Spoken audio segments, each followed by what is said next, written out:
Winter 2021 was home to some of the best anime we've seen in years. Long-awaited continuations of Monolith series and Attack on Titan and Re:Zero.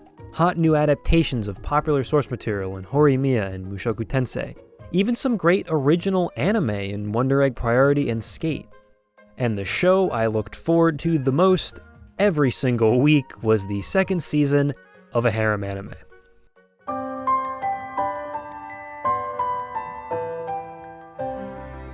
When I first started watching Quintuplets back in winter 2019, I did it more so on a whim than anything else.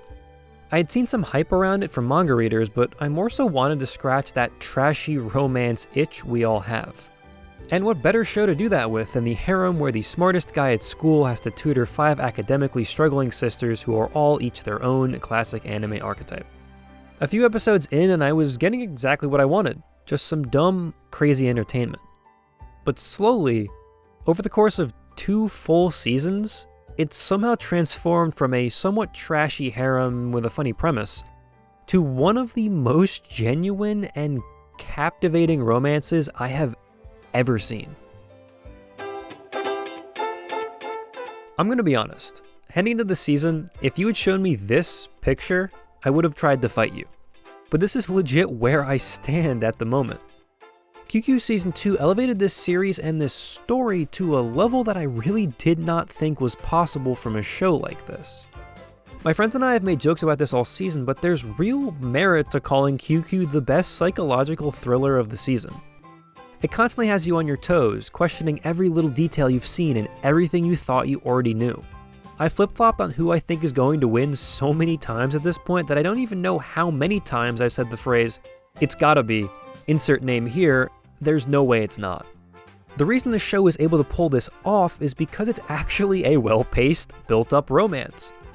It's a harem in both name and function, but any affection Futaro gains is not only long coming, but feels earned. He slowly builds relationships with each of the girls in different ways through a whole series of situations and truly genuine and emotional scenes.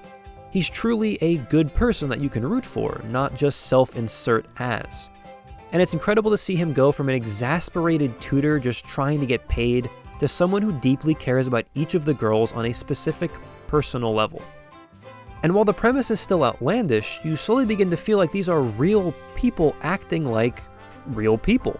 Well, most of the time. Honestly, I think that's the main thing that continues to surprise me the most about QQ. Just how legitimately well written all of the quintuplets are. Miku wants to improve herself, Yotsuba wants everyone to be happy, Itsuki wants to be like her mother, Nino wants to keep her family together, and Ichika wants to win at whatever cost. I don't know how they manage it, but all of the girls get plenty of screen time and plenty of development. Characters that could have easily just been used as hollow cardboard cutouts become multidimensional, molding their own unique personalities around the original archetype they're presented as. I think Ichika is actually a great example of this. She's presented as the Ara big sister type, but we slowly learn that while she wants to be the strong one who takes care of her sisters, and often is, she's also deeply selfish and struggles to be honest with herself.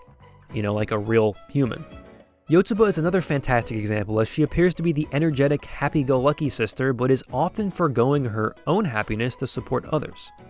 I could go on, as all 5 of them have traits like this and incredible scenes all to themselves, but then I'd have to talk about Nino, and I don't want to do that. Even Futaro continues to get development, which thankfully transforms him from an admittedly sassy self-insert protagonist into an actual honest-to-God main character, in a harem of all places. He's genuinely likable and a strong presence on screen, thanks mostly to the voice work of Yoshitsugu Matsuoka, who you may know as Kirito, or Soma, or Inosuke, or goddamn Petalgoose. The man's range is absurd, and he absolutely eats this role right up. I would then be remiss to not mention the wonderful work of the 5 other main VAs as well, with Kana Hanazawa as Ichika, Ayana Takatatsu as Nino, Miku Ito as Miku, Ayane Sakura as Yotsuba, and Inoue Minase as Itsuki. They all managed to capture the personality and vocal mannerisms of these characters so perfectly that it's easy to forget that this isn't just the characters themselves speaking. They are provided with great material, yes, but I firmly believe that it's the seiyuu that take this show to another level, with all of them providing emotional performances that absolutely blow me away every time.